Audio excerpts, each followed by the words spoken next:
I'm JJ Virgin, PhD dropout, sorry mom, turned 4-time New York Times bestselling author.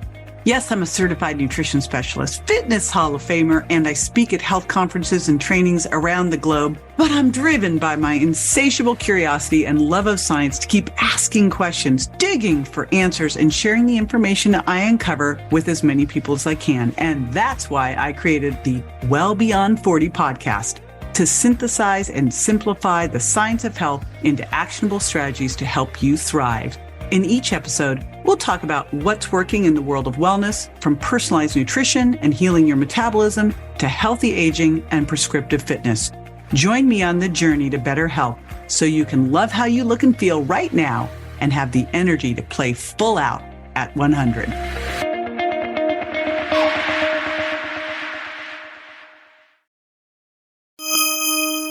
So if calorie counting worked long-term, you probably wouldn't be watching this video, right? There's a different way of tracking your food intake that works so much better, and I'm about to show you why. I mean, calories count, but where they come from counts way more. And it turns out that your macro ratios, that's protein, fat, and carbs, can impact your metabolism by as much as 30%. And eating the wrong foods, things like ultra-processed foods, can actually lower the thermic effect of that meal by as much as 50%. I mean, these are huge swings, can make a dramatic difference in your body composition. So while eating too much healthy food is unhealthy, and too many calories can cause weight gain, eating the right amount of macros for you and avoiding or minimizing metabolism zapping foods can make fat loss practically effortless. So the secret is to go beyond counting calories and shift to tracking macros, especially protein. Now, I'm only talking for a short while. I want you to think of this like a macro audit so that you can dial in the right formula for you. I'm going to give you a couple reasons why you want to do this. So there's a Duke study that showed that people who tracked consistently lost more weight than those who didn't.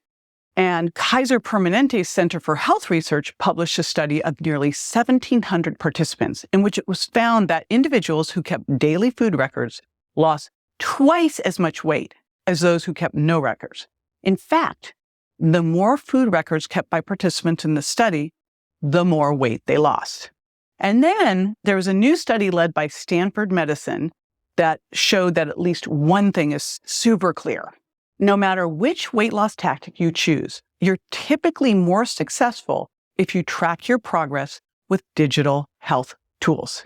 According to this study, the closer people tracked their weight loss efforts with things like smartwatches or digital scales and diet monitoring websites, the more weight they tended to lose. The analysis also revealed that individuals who tracked their diet or physical activity digitally were more engaged, meaning they were more consistently active in using their tools than those who track their behavior through more traditional means, like they wrote it down, right? So that is all to convince you that just for a short amount of time, like give me a month, that you should be tracking. Now, hopefully that's convinced you. So what should you be tracking? Here's what we're going to do. So you're doing macro tracking. Again, I want you to think of this like an audit. So what are the important things here? Well, there's protein, there's carbs, there's fat, and there's fiber. So we're going to look at fiber and goal of being at least 30 grams or more a day. We're going to look at carbs. And by the way, a lot of these apps will have, do you want to have carbs or net carbs? Just do carbs. And then you're also going to look at overall calories because you want to kind of get a feel, even though this is an imperfect science because of the thermic effect of food, etc. You still just want to get a feel for like, how much do I really do? Where do I feel my best? So one of the things that you're going to need is a food scale and some cups and spoons, right? Because you got to weigh in and you got to measure. Here's the deal. We tend to underestimate what we eat by 40%. Once you start to do this and you see, oh, this is what 5 ounces of chicken breast looks like. This is what a cup of almond milk yogurt looks like. You'll get it. But left to your own devices, those little amounts get bigger and bigger. Now remember, this isn't forever. So here's how I want you to start. The first thing that I want you to do is you're just going to track without changing a thing. You're just being curious and gathering information. So you're tracking, again, your protein, your fat, your carbs, your fibers, and your overall calories. Just do this for 1 week, because what you will find just doing this for 1 week is you will make better choices. I saw this with my husband. He was like fighting me to track. And then finally, he gave in. And what he discovered was he was eating a lot of fat and carbs he wasn't thinking about. He was doing, some siete chips with hummus, just kind of stuff, healthy food. But again, too much healthy food's unhealthy. So it really helped him become aware of how much extra stuff was just kind of getting added in, especially on the fat zone. So that's the first week. And you get really clear of like, how much fiber am I getting in average per day, and carbs and protein? How much protein am I getting average when I get up in the morning and break my fast? So that's the first part. Second part is protein. So all I want you to do for 1 week is focus on getting the right amount of protein for you. I will have a link below for my protein calculator so you can figure out exactly how much you need. And all you do this week is make sure you're getting that protein in. And what I want you to start to watch it for is, as you're doing that, what's shifted in the rest of your macros and calories. So as you've started to increase your protein, because likely you will, because most people undereat protein anywhere from 30 to 50%. So as you start to do that, you'll go, oh, wow, I started to kick out a little bit of fat, or I started to kick out a little bit of carbs. What's interesting is the research shows that when you increase protein, especially when you eat protein first, you actually tend to make better food choices, especially you eat more non-starchy vegetables. Now, the other thing that happens as you increase protein is you have less cravings, you have better satiety, and you tend to eat less because beyond the satiety, it's also more thermic. It's using more calories. Protein has a way higher thermic effect of food than fat or carbs. 20 to 30% versus carbs, 5 to 10% versus fat, negligible, like 3% or less. All right, so that's the second thing you do. The third thing you do, and this is week by week, all right? Super easy. Third week, I want to make sure that you're getting in at least 5 servings or more, and hopefully more, of non-starchy vegetables each day, and 2 fruit servings. So what is a non-starchy serving? It's a half a cup of cooked or a cup of raw. So cauliflower rice, cook it up, half a cup, it's a serving. Salad greens, a cup, a serving. So you can see how easy this is. Like, I tend to get 5 servings at my dinner and 5 servings at my lunch. I would love to see you get 10 servings a day, bonus points, star student, but at least 5, that's your minimum. And 2 servings of fruit. Now for fruit, here's the rules. Fresh or frozen, not juiced, dried, syruped, jammed, okay? So you want to eat fresh or frozen fruit, and ideally look for, always include at least a berry serving in there. And then one more thing about the veggies and the fruit. Diversity of colors. Mix this up. Don't get into a veggie rut. And then start to look as you're doing this. We're really adding before we're taking away. We added the protein. Now we added in more vegetables and some fruit. I want you to look at what else is going on. What's shifting now in the rest of your macros and your overall calories? Because you're probably seeing that things are starting to look even better. The fourth thing that I want you to do is start to zero in on those carbohydrates. Now, if you need a little bit more help here, this is the Sugar Impact Diet, where I really talk about the right types of carbs to reach for. Remember, all carbs, except for fiber, turn to sugar. It's just a difference of whether you're making them from the berries or the lentils, or you're mainlining them from, say, the Skittles, right? So you know which one I want you to choose. So carbs are going to be somewhere around 100 to 130. I do 100 as a baseline, 100 grams. And then I always say, if you want more than that, earn them with exercise. And I do 25 grams per each 30 minutes of hard exercise. That's not going out for a walk. Now, I'm monitoring fiber in here, but I'm not dealing with the net carbs. I'm just focusing on getting enough fiber. And basically 30 grams is sort of my low point. I really love 50. That's like star student again, right there is 50. So that's the next thing. And then finally, I know I said 4 weeks, okay, but we're into the 5th. But the first week doesn't really count because you're just checking things out. The 5th one, we're really modulating fat. So think about where fat's going to come from. Now, when you eat animal protein, you get some fat in it, right? If you're eating wild fish, if you're eating grass-fed beef, you're going to get some fat with that. And the cool thing is when you're eating these better animal choices, which are the only ones that you want to eat, you're also going to get more omega-3s, and that is super duper important. So that's the first place you're going to start counting fat in, which you'll see on the app. The app will do it naturally for you. Then add in what you're using for cooking. So maybe you're using a little bit of avocado oil. Maybe you're using some extra virgin olive oil on your salad. Maybe you're using some coconut oil for cooking.